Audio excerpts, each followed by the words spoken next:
So, how many of you had a cup of coffee this morning? Oh, I did. How many of you had some caffeine this afternoon?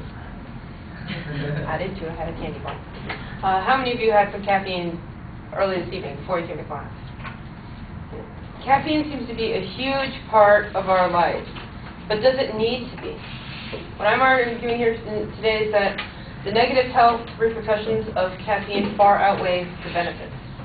In this I'll talk about caffeine's effect on headaches, its effect on stimulation and sleep patterns, and also discussing other health risks that caffeine can cause. The number one health benefit of caffeine is its effect on migraines. Many doctors recommend that if you are suffering from severe migraines, that you increase your intake of caffeine. In Hart, Kisser, and Ray's book, Drug Society and Human Behavior, it is stated that caffeine's vasoconstrictive effects are considered to be responsible for drugs' ability to relieve migraine headaches. This is true. I'm not arguing the fact that the caffeine can be a positive on migraines. However, much like many drugs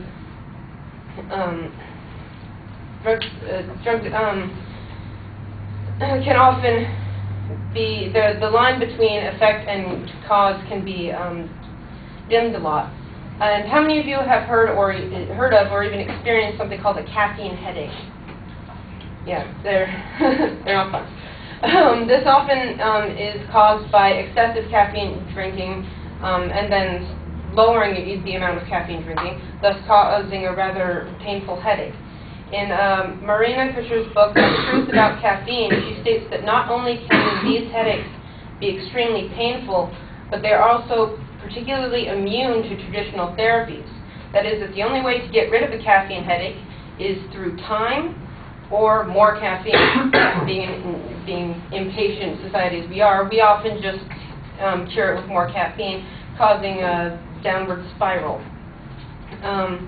My second point is that caffeine can also have a negative effect on stimulation and sleeping patterns. The reason that we drink coffee in the first place, for the most part, is because we have a lack of sleep. We stayed up all night studying, we only got a few hours of sleep. We use the caffeine as a way of getting through the day. But it might not be the best way to do so. Kushner states that subjects in several studies conclude that often coffee drinkers do not have the least idea of what a good night's sleep is all about. Caffeine never lets them experience one. Even if you have all the time to sleep in the world, if you are a heavy caffeine consumer, you're not going to be able to get the amount of sleep that you are recommended because of your caffeine use, particularly if you consume caffeine right before going to bed, which is not a good idea. There's also an article in American Journal of Psychiatry that says that when people who regularly drink about 3 cups of coffee a day were tested on a variety of study-related mental tasks without caffeine, they performed more poorly than did users of lower amounts, perhaps because of withdrawal effects.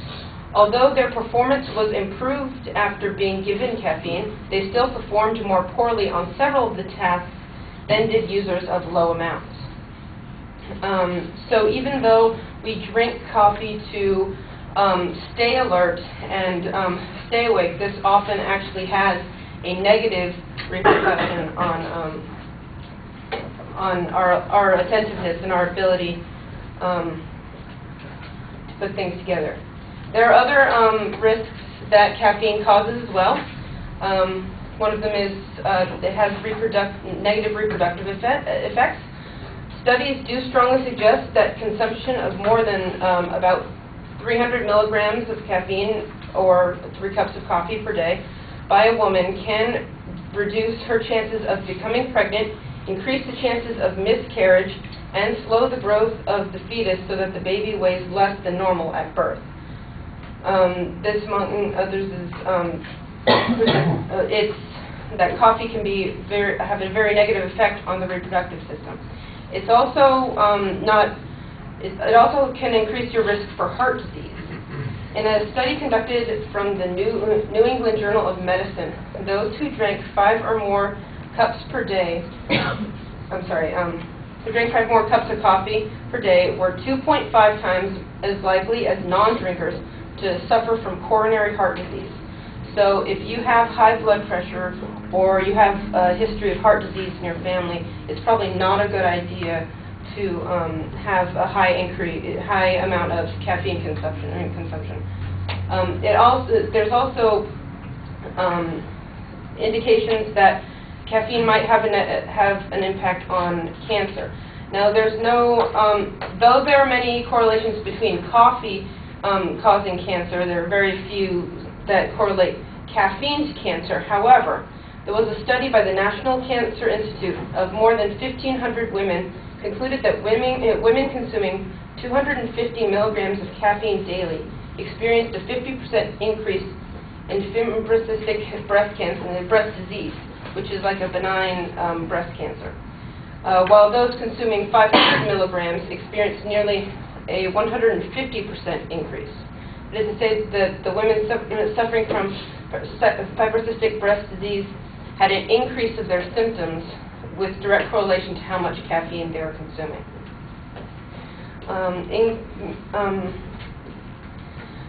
In conclusion, although it's not as powerful as smoking, drinking, or narcotics, caffeine still may be a poor health choice, and you think twice about that cup of coffee in the morning.